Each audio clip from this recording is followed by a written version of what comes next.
Pernahkah kamu bertanya, apa saja yang dilakukan seseorang di detik-detik terakhir hidupnya? Gerakan kecil yang terlihat biasa, ternyata punya makna yang sangat besar. Saat manusia mulai merasa lemah, biasanya mereka duduk tenang, seolah sedang mengumpulkan tenaga, sekaligus menerima keadaan yang sedang terjadi. Sering juga mereka berjalan perlahan, meski hanya beberapa langkah, seperti ingin memastikan semua baik-baik saja di sekelilingnya. Ada momen ketika mereka berdiri dan menatap jauh, bukan karena melihat sesuatu, tapi karena pikirannya mengingat perjalanan hidupnya sendiri. Ketika ajal semakin dekat, kadang mereka terlihat seperti menatap tubuhnya sendiri, menyadari bahwa hidup ternyata singkat dan semuanya bisa berubah dalam hitungan detik. Di sekitar mereka, keluarga biasanya menangis, dan orang yang sekarat itu hanya bisa melihat keluarga menangis, ingin berkata sesuatu, tapi tidak mampu. Terkadang ada gerakan tangan kecil, seperti mencoba menyentuh udara, seolah ingin menggenggam tangan seseorang yang mereka sayangi.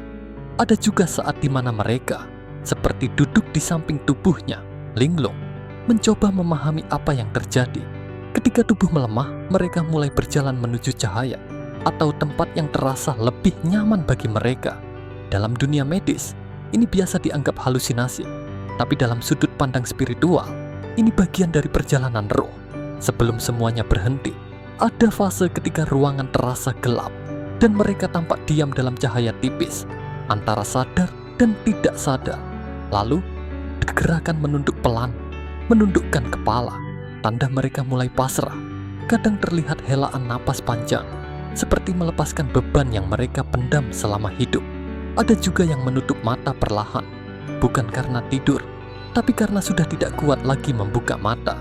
Ada yang menyentuh dadanya sendiri, mencoba meredakan rasa sesak atau ketidaknyamanan.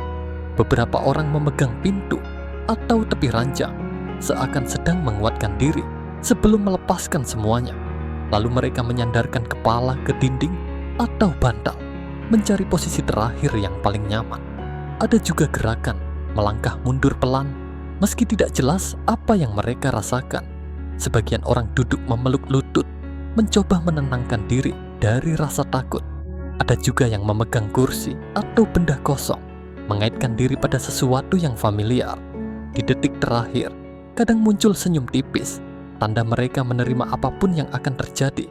Dan akhirnya, mereka mengangkat wajah ke cahaya, melihat sesuatu yang tidak bisa kita lihat.